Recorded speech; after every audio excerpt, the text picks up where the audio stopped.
Boy, this is quite the conundrum. It's not like Boromir can just walk out of something. Hey, you guys know where the Goblin Camp is? We spent the entire day wandering around. Cool, sweet. All right. So last we left off, last episode, we met Aiden. Well, we didn't meet him. We sort of have witnessed him getting the snot beaten out of him by his fellow bandits, perhaps. So we don't know whatever happened to him. We also have Rari, the barkeeper who liked to spy on her patrons, and also has their ex-husband, who is a third NPC that's been put to our list. We have no idea where he is, although there was a rumor that he is on his way to get her. So, yeah, first things first, I need to get a better organization of my desk.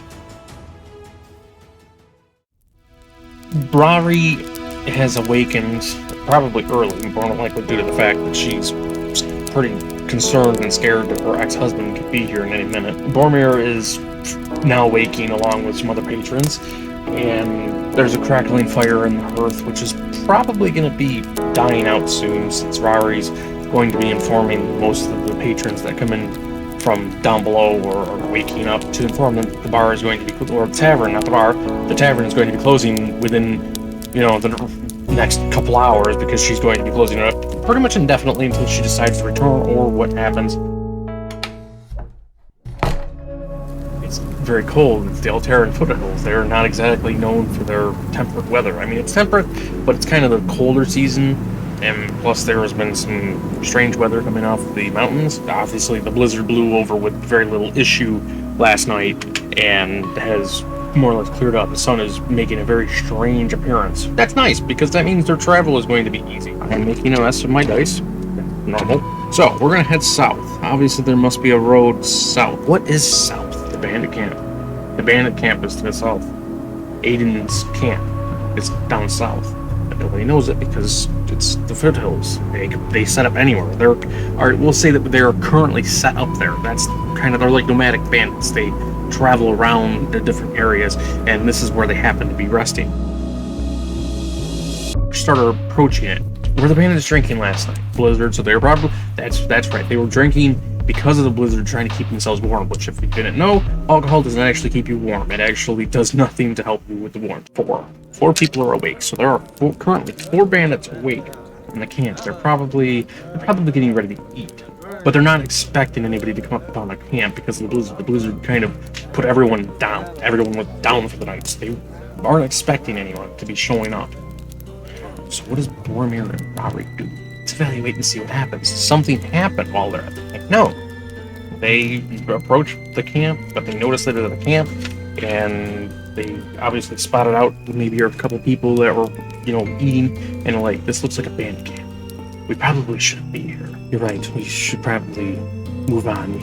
We have no reason to be encroaching upon their world or their camp, right? Yes, indeed, let's go. We leave the camp, and like I said, chances are nobody was paying attention. Nobody's like, oh, hey, there's somebody there, we should probably go get them. No, they're hungry. They just got food off that traveler.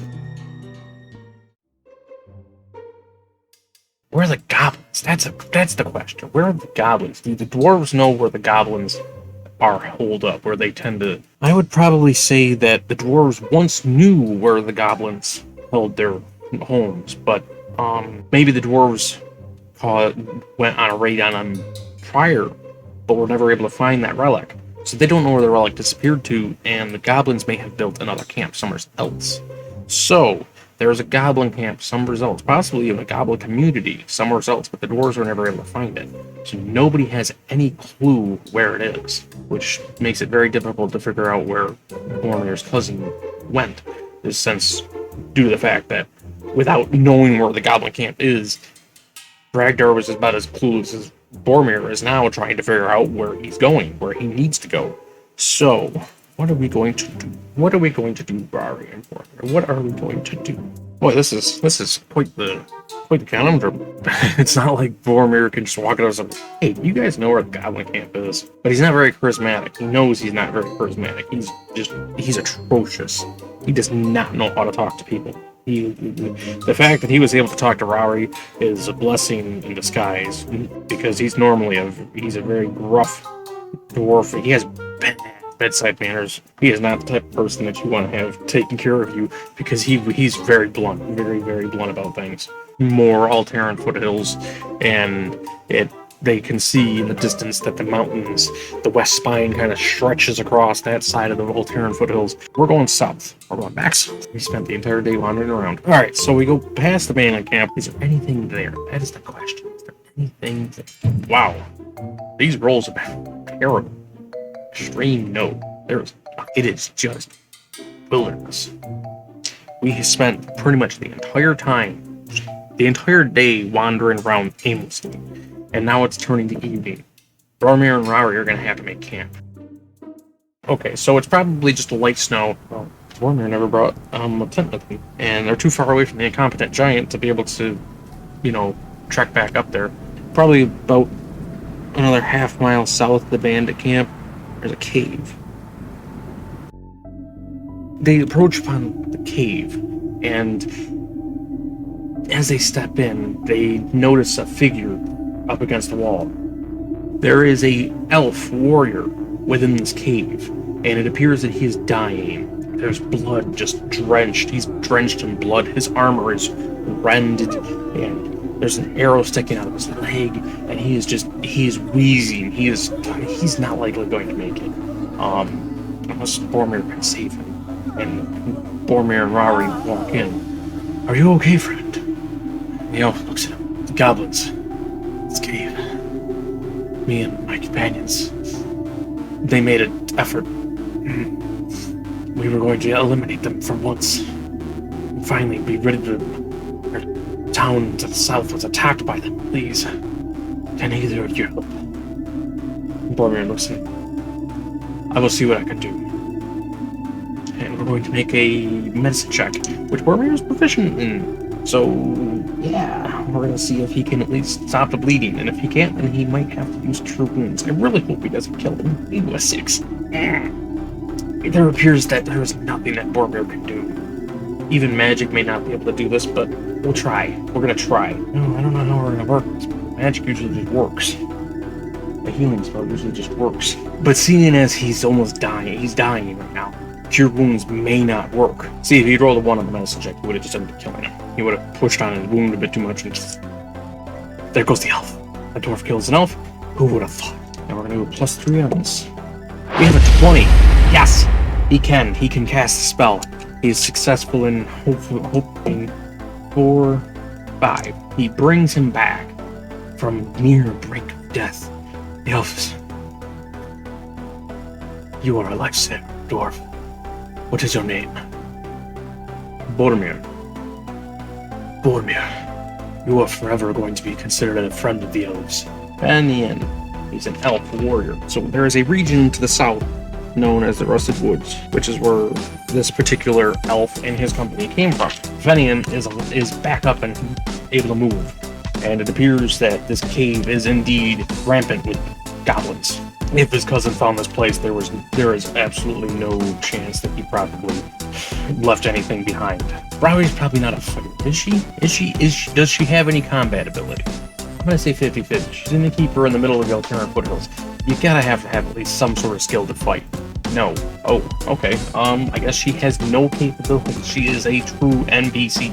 So while Boromir was tending to the elf, and Rory is probably just standing by trying to help as she can, the goblins just made this cave, or maybe they found the cave and it was done this way from water runoff. It could be water runoff because of the fact that it's from the mountains, and mountains may have caused this to occur. Boromir is going to go in, and Rory's unfortunately going to have to follow him because she doesn't have anywhere else to go. And the elf, Finian decides to go with them. He wants to seek vengeance on these goblins for the loss of his company. Okay, so we're entering this dang dark dungeon, which unfortunately for the elf, he doesn't have dark vision. The dwarves do. Dwarves can see fine, and I'm pretty sure goblins have dark vision as well.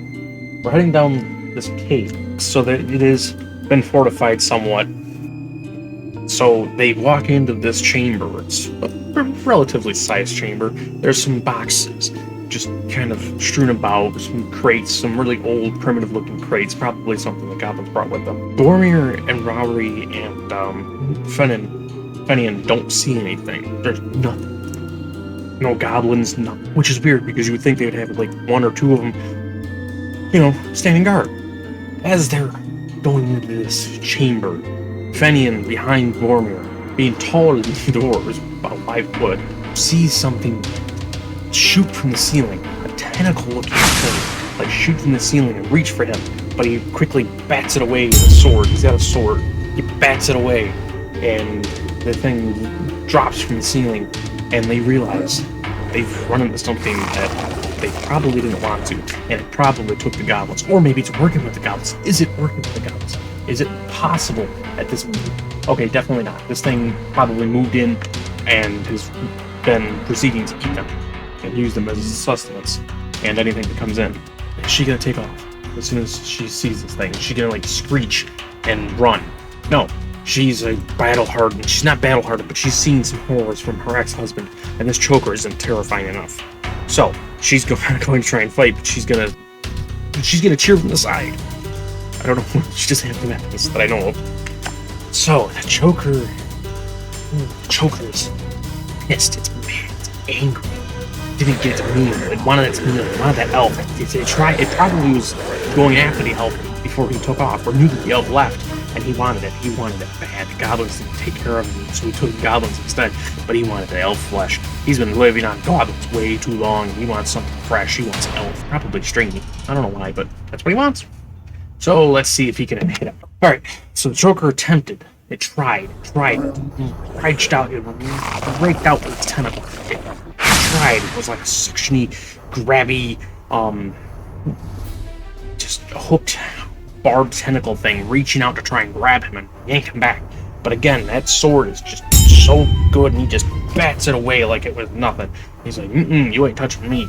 So, who's gonna go first? Is it gonna be Boromir, or is it gonna be Fenian? Fenian's probably pissed. He's probably like, stop fucking touching your damn tentacles. So he's gonna go after this thing. He's gonna try and slash its frickin' head off. Well, it's an aberration, so I don't think that'll work, but he doesn't know that. Let's see, a 17, 19. Okay, we're gonna roll for a critical on this. Oh, we got a crit! Ooh, we got a crit! Ooh, we got a critical. Critical, might just kill this thing with one shot. Ah, you stupid D6. And 2, 12. Ooh, so close.